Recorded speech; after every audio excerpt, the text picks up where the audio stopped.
Hi everyone, my name is Jubin Soni, and today I'm going to walk you through Microsoft Foundry, which is the uh, what it is, how it's structured, why it's the right platform if you are building AI agents on Azure. And by end of this video, you will see a clear mental model uh, of the platform, and you will exactly know how to get started. Before we dive in, I want to ask a couple questions. So, have you ever tried building an AI agent on Azure and ended up with five different browser tabs open? One for the Azure OpenAI, one for the Azure Monitor, one for Azure Functions, one for ML Studio, and somehow still couldn't get one clean to end-to-end trace of what an agent actually did. So, this is the problem that Azure AI Foundry solves. And before the Foundry existed, building a production AI application on Azure means manually wiring out the multiple services together, and that weren't designed to be at a single place. So you would see the OpenAI service for your model calls, uh, Azure AI Search if you needed the retrieval augmented generation, Azure Monitor for logging and diagnostic, though it wasn't built for LLM tracing at all, and and the Azure Functions to execute the tools, and Azure ML Studio if you wanted a kind of like systematic evaluation. So each of these services had their own SDK, its own RBAC setup, its own billing meter, and its own observability story. So the real pain point was observability over here. If you wanted to know if your agent made a mistake or what an agent did, if you wanted to see the full trace, the prompt, the tool call, the tool result, the model response, all of these things, if you would have to piece together by yourself using multiple dashboards. And that's exactly what Foundry addresses. Uh, so here you can see the before Foundry and after Foundry. There are like 11,000 models from a single catalog, built-in agent service runtime, end-to-end open telemetry tracing, and then unified rollback and RBAC and billing, which is your roles and permissioning, and then project isolation per team. So uh, so this is what the Foundry portal looks like when you sign into ai.azure.com. You would have to create an account and you would have to create a project, which is super simple to do. I can show you that in some another video, but in this video we will explore the Foundry portal. The left navigation is shows the agents, deployment, services, tools, knowledge, guardrails, data, and I'm preparing a series where we will look at all these things. And the playground shows with that where you can add the instructions, you can choose the model. There are 11,000 model catalog that you can choose from. So a lot of models that you see on Hugging Face, the OpenAI models, Claude models, Microsoft Azure's own models. So all of these you can choose. You can add tools, you can add all knowledge, memory, and guardrail.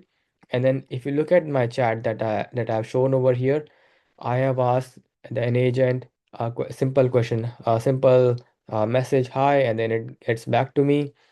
And then I asked him what is the weather, and then the agent replies with the links of the of my if I ask him the weather, if I ask it the weather of San Francisco. So that's because it doesn't have the access to the web search tool. So if I would have given it the access to web search tool, then it would reply me with the exact weather location of my location. Uh, so the Microsoft Foundry is a unified platform for building, grounding, and governing AI agents and applications. And that definition is doing a lot of work. So let me unpack it. Um, Unified means the Azure resource that your whole organization can work from, which is shared networking, shared model deployments, shared RBAC. You're not connecting services together. That's already integrated for you.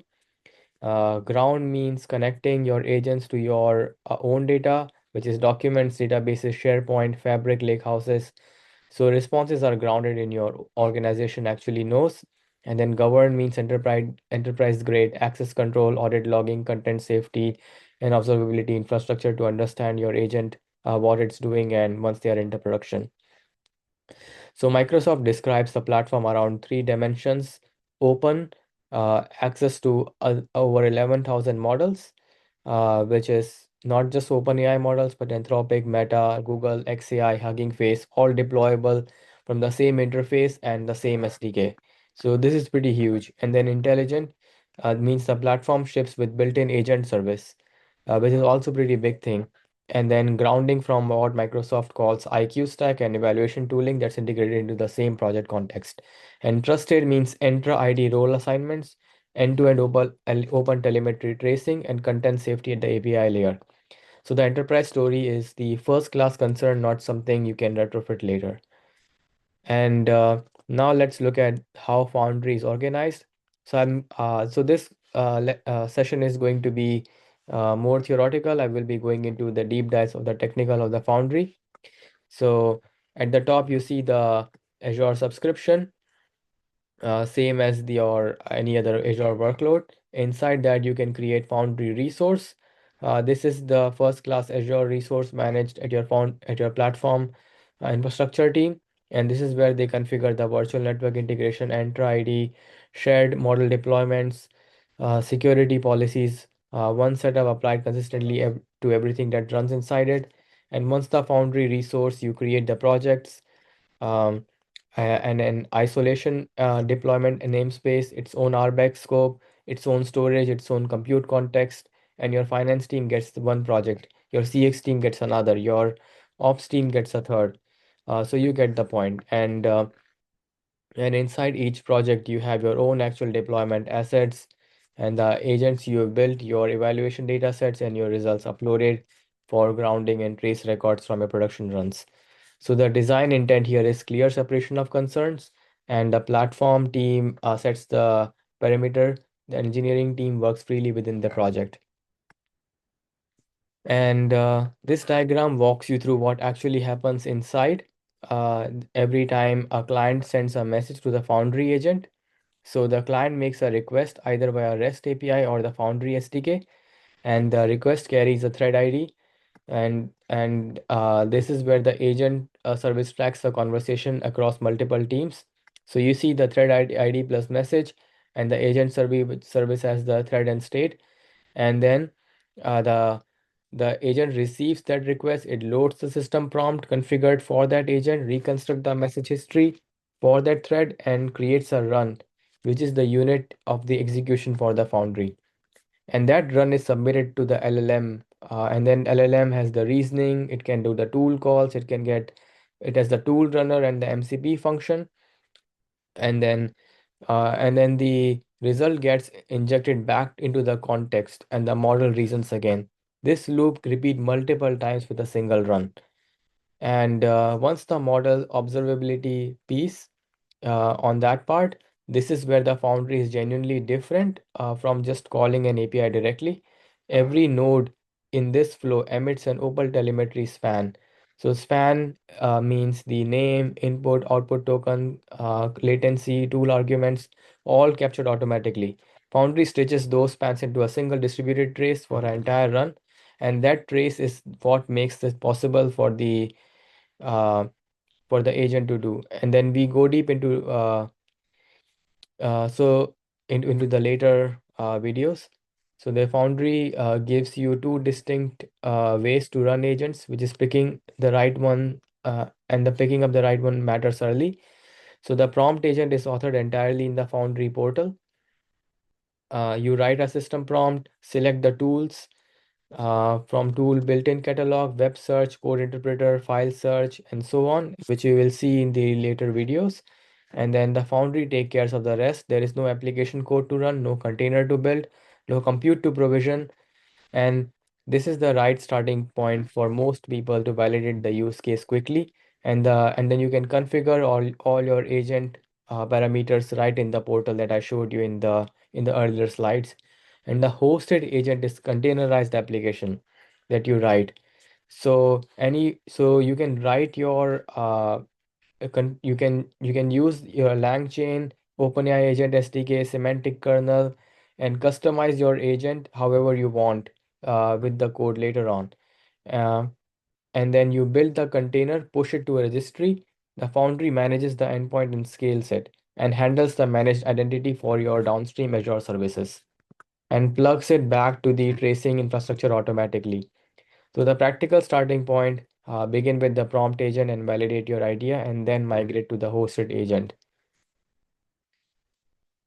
And then this is the comparison, which comes nearly um, every conversation, which is the Azure AI stack. So let me be precise. The OpenAI service is the model interface endpoint. It gives you access to the OpenAI models like GPT-4o, O series embedding via REST API and SDKs. It's designed to for the direct API access. The Microsoft Foundry is a development platform. It includes everything Azure OpenAI Service provides, and those same models are accessible through Foundry. So the decision rule is straightforward. If you need the model endpoint for a well-defined task and you're already managing your own orchestration, Azure OpenAI Service is sufficient. But if you're building agents, anything stateful, multi-tool, multi-turn, use Foundry. And one thing worth noting about is that Foundry has shipped significant volume of new capabilities over the past year, and the cadence hasn't slowed them. So the few worth calling out specifically is the model routing via Unified Responses API. You can switch the underlying model without changing your agent code, and then agent-to-agent endpoints, uh, which formalizes how one agent call another's, which is also similar to the Google's A2A. And then the foundation is the multi-architecture from different agent handle different domains and coordinate through structured calls. And then instant access provide removes the deployment uh, provisioning step entirely for experimentation. So you call a model by name and it works. And on the preview side, voice agents, routines for declarative workflow definitions, and Fabric IQ for grounding against one lake for all worth tracking if those workloads are relevant for your use case. And then uh, so that's so step one, go to the Azure ai.azure.com and sign in. If you don't have the Azure account, create one for free. You also get $200 in credits, which is more than enough. And you can follow along in the rest of the series, create a Foundry resource. Uh, and then step three is create a project. Step four is deploy a model. Go to the model catalog and choose many of their models. Try to play around in the playground after you have deployed the model and build your first agent. So that flow, we will also do this flow in the next video. And until then, that's it for the episode one. You now have a solid mental model of what Microsoft Foundry is, how it's structured, and how it compares to the Azure AI service.